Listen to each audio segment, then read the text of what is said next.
Hi, I'm Sherry Zach Morris. And I'm Justine Shelton. And we're both certified yoga therapists. And we specialize in teaching yoga to the 50-plus population, as well as people with physical limitations and chronic conditions. We both have been teaching to this population for over a decade. And what we have seen that there's two common structural conditions that we see in a lot of our students, that being osteoarthritis and osteoporosis. So Justine, osteoarthritis, we see that a lot in our students, don't we? We do, and some people consider it something in the older population, which it definitely is. But I was an athlete, you were an athlete. I think it comes to people younger than that, and it's starting to be addressed younger too. Because with osteoarthritis, I call it the good kind, because there's so much we can proactively do to move in the direction of positive change. Osteo means bone, arth is joint, and itis is inflammation. So osteoarthritis is the bones doing something really cool. They're building more bone. They're just doing it in the wrong place, which is in our joints. And you can have mild arthritis that's a little annoying and doesn't really bother you that much, or you can have severe osteoarthritis, and in advanced stages you'll see where the hands or different joints start to actually change shape and lose their full range of motion. But through working with tracking patterns, so you're not doing actions that repeatedly move your joint or body in a way that's not natural. And we might call those release valves or poor tracking problems. Or taking a joint to an extreme. Like if someone's knee hyperextends and they constantly let it hyperextend, that's going to degrade the joint more quickly. So that's a good point. In our series, we're going to be talking about those alignment issues because you might not even realize you're doing that.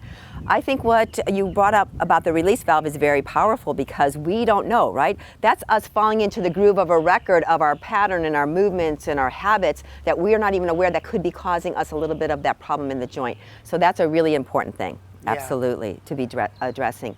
The other thing is, do you think it can be reversed? Do you think osteoarthritis can be reversed in a joint? I do. I don't think you're going to get back to that perfect brand new baby, everything's wonderful, but I definitely think you can, I know you can delay the progression of it. And I've noticed it in my own body that you can work in the direction of positive change. So you can slow the progression, but you can also improve. Yeah.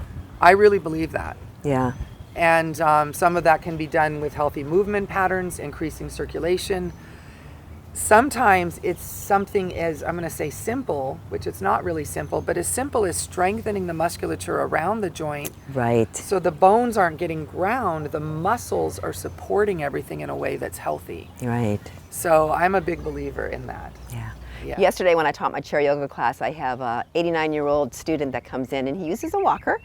And at the end of class, he put his arms up and said, "This is the best thing for arthritis." And everybody was clapping because he felt so much better. 1 hour of movement, and these are gentle movements. This is chair yoga, gentle stuff. And he felt so much better. So it's all about motion is lotion too, right? Because when you have arthritis, it kind of hurts. I know, I have knee arthritis. It kind of hurts sometimes to bear weight on that knee or bend that knee a certain way. So we're going to give you some really safe and effective movements so that you're going to feel a little bit better. Okay? Yes, that's the good news. And that's why we developed this series. Basically, we're splitting it. I'm going to be doing a series called Strong and Sturdy.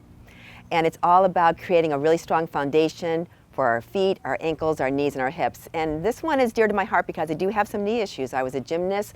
I also did some injuries in my yoga practice many years ago that I'm now suffering for. And I understand what I did wrong, but now I am really very mindful and I want to share those tips with you so you don't get hurt and to tell you that you can actually make a nice big change in your joints if you just focus on it. So that was what my series will be all about.